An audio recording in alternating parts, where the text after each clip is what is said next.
जय श्री कृष्णा दोस्तों, आपका हमारे चैनल हिंदी व्रत कथा में स्वागत है। आज हम आपको तिल चौथ की कहानी सुनाने जा रहे हैं। तिल चौथ माह महीने की चौथ को तिल चौथ मनाई जाती है। तिल चौथ के दिन श्री गणेश जी और चौथ माता की पूजा करते हैं। तिलकुटे का भोग लगाया जाता है। उस दिन पूजा में तिलकुटा या तिल से बनी हुई चीजों का भोग भगवान को अवश्य लगाना चाहिए। तो आइए सुनते हैं तिल चौथ की कहानी। किसी शहर में एक सेठ सेठानी रहते थे। उनके कोई भी संतान नहीं थी। इससे दोनों जने दुखी रहते थे। एक बार सेठानी ने पड़ोस की स्त्रियों को तिल चौथ का व्रत करते हुए देखा तो पूछा, आप किस व्रत को कर रही हो? इसके करने से क्या लाभ होता है? औरतें बोली, ये चौथ माता का व्रत है। इसको करने से धन, वैभव, पुत्र, सुहाग आदि सब कुछ प्राप्त होता है। घर में सुख शांति का वास होता है।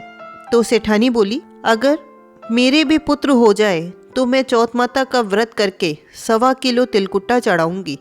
बाद में वह गर्भवती हो गई, लेकिन उसने भोग नहीं लगाया और चौथ माता से बोली कि हे चौथ माता, यदि मेरे पुत्र हो जाए तो मैं 2.5 किलो का तिलकुटा चढ़ाऊंगी। गौरी पुत्र गणेश व चौथ माता की कृपा से उसको पुत्र रत्न की प्राप्ति हुई, पर उसने तिलकुटे का भोग नहीं लगाया।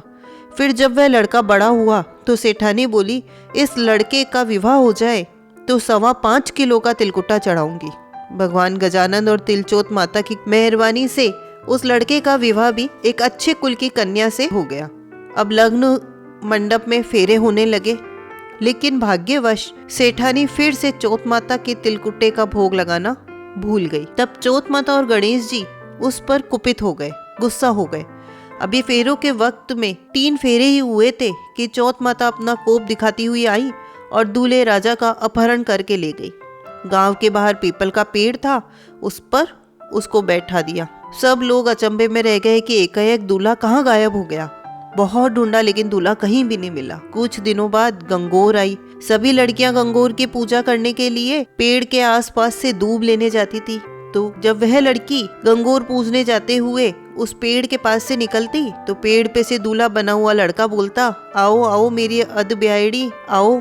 तो वह भागी हुई अपने घर गई और अपनी मम्मी को अपनी सारी घटना कह सुनाई। यह समाचार सुनते ही सभी परिवार के लोग वहां पहुंचे। देखा तो यह तो वही जवाई राजा है जो आधे फेरों में से गायब हो गए थे, जिसने हमारी बिटिया को अध फेरे खाए थे और उसी स्वरूप में पीपल पर बैठे हैं। तो सभी ने पूछा कि आप इतने दिनों से यहाँ क्यों बैठे हो, इसका क्या कारण है? तो जमाई राजा बोले कि मैं तो यहाँ चौथ माता के गिरवी पड़ा हूँ। मेरी माता से जाकर कहो कि वे मेरे जन्म से लेकर अभी तक के बोले हुए सारे तिलकुटे का भोग लगाए और चौथ माता से प्रार्थना करे, क्षमा मांगे, जिससे मुझे यहाँ से छुटकारा मिले। तब लड़के की सास ने अपनी समधन के पास जाकर सारा हाल सुनाया। तब तो दोनों समधनों ने 1.25 मण का तिलकुटा गणपति भगवान और चौथ माता को भोग लगाने की अर्चना की और क्षमा याचना की। तो चौथ माता ने प्रसन्न होकर दूल्हे राजा को वहां से लाकर बैठा दिया और वहां वर वधू के 7 फेरे पूरे हुए और वर वधू सकुशल अपने घर के लिए